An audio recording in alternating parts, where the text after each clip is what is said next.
কি বলছেন? কি তোমাকে লাগিয়ে দিতে হবে?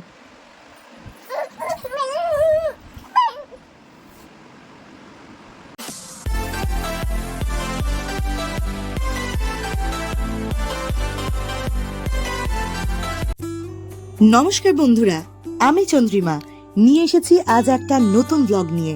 Sunday blog. সানডে মানে ফান্ডে। মেয়ে সানডেতে খুব আনন্দে থাকে, কারণ ঘুম থেকে উঠেই যে বাবাকে দেখতে পায়, তাই নাচতে নাচতেই ঘুম থেকে ওঠা হয়।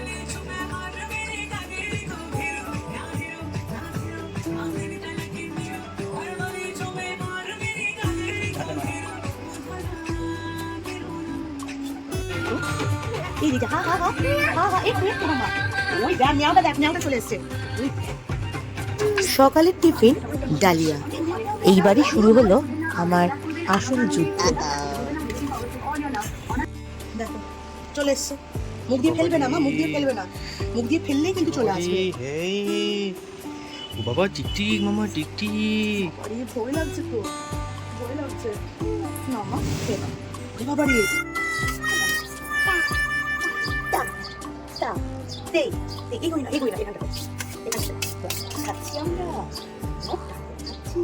একটু নাচ করে দেখিয়ে দাও তো তুমি। ফোন দেখিয়ে খাওয়ানো অভ্যাস করিনি, তাই হয়তো আমার একটু বেশি সময় লাগে মেয়েকে খাওয়াতে, কিন্তু এতে আমি খুশি। কি খাচ্ছে না খাচ্ছে সেটা অন্তত ও বুঝতে পারে। রবিবার তো, তাই বাবার উপর একটু চাপ বেশি থাকে, মায়ের কাজ একটু হালকা হয়ে যায়। মেয়ে এখন বাবাকে হেল্প করতে ব্যস্ত, বোতল ধোয়াতে। এ মা, নিজে কল চালিয়ে নিল। বাপ বেটি যখন কাজে ব্যস্ত, তখন আমিও একটু ব্যস্ত হয়ে পড়ি নিজের কাজে। এই ফাঁকে আমি বসে পড়েছিলাম সেই ধুতিটা করতে, যেটুকু হয় আর কি, সেই মঙ্গল। এই অর্ডারটা আমার খুব কাছের এক দিদির ছেলের নাম চন্দ্রিম। কি মজার না, চন্দ্রিমা পাঞ্জাবি বানাচ্ছে চন্দ্রিমের জন্য।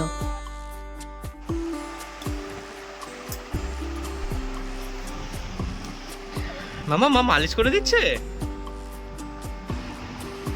মামা ইউনিকর্নটা ভালো।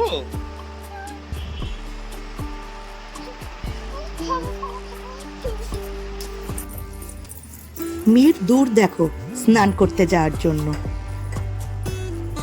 খুলবি না।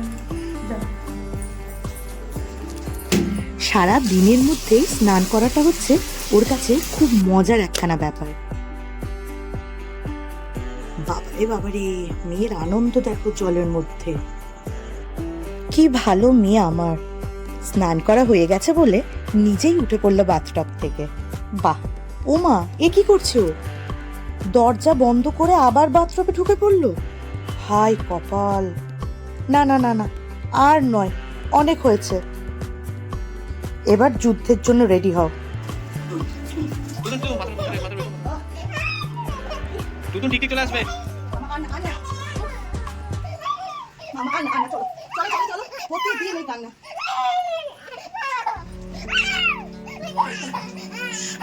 অনেক ভুলিয়ে ভালিয়ে ক্রিম মাখিয়ে জামাটাই শুধু পরাতে পেরেছি।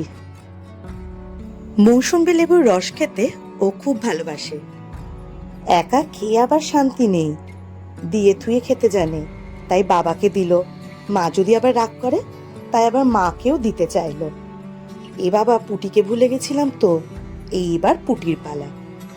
পুটির মুখ থেকে বোতল সরিয়ে ওর নিজের বোতল এবার পুটিকে দিয়েছে। ফলের রস পুটিকে এবার খাইয়েই ছাড়বে, নয়তো নিস্তার নেই আর পুটির। এবার শুরু হলো দুষ্টুমি পর্ব। বালতির মধ্যে ঢুকে নিয়ে ও খেলা করবে। বাবাও তার সাথে সাথ দেয়। বাবাও মেয়েকে বালতির মধ্যে নিয়ে দোলদোল করছে।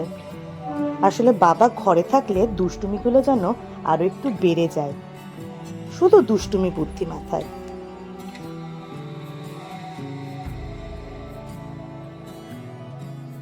চিকেন স্ট্রু দিয়ে ভাতটা মেখে ওর বাবাকে খাওয়াতে বলে আমি একটা কাজ সারতে গেছিলাম। প্রথম দিকে কিছুটা খেলেও তারপরে অনেকটাই বাকি ছিল। শেষে আমি এসে ওর ডাইনিং টেবিলে ওকে বসিয়ে ওর অন্নপ্রাশনের ভিডিওটা চালিয়ে দিয়ে ও সেটা দেখতে দেখতে দুপুরের খাওয়া কমপ্লিট করলো।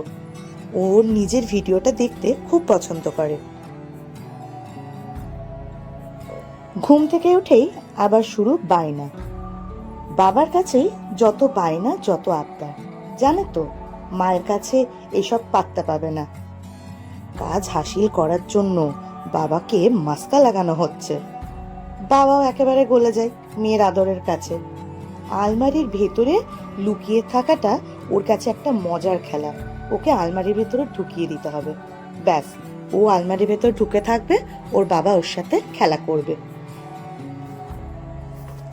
কিছুতেই বেরোবে না আলমারি থেকে। কি কাণ্ড দেখো।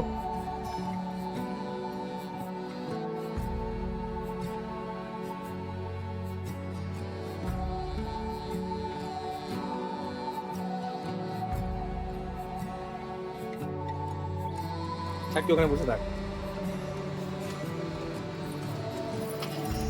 এটা সব পুড়ে যাবে। বিকেলে বেরোবো, তাই রেডি হচ্ছিলাম। রেডি হয়েও কি শান্তি আছে? রেডি হতে দেবে তবে তো। আমার মেয়ে সাজনী নাম্বার 1। আমি যা করব ওকে তাই করে দিতে হবে, নয়তো রক্ষে নেই। দেখো দেখো মেয়ের কাণ্ড দেখো।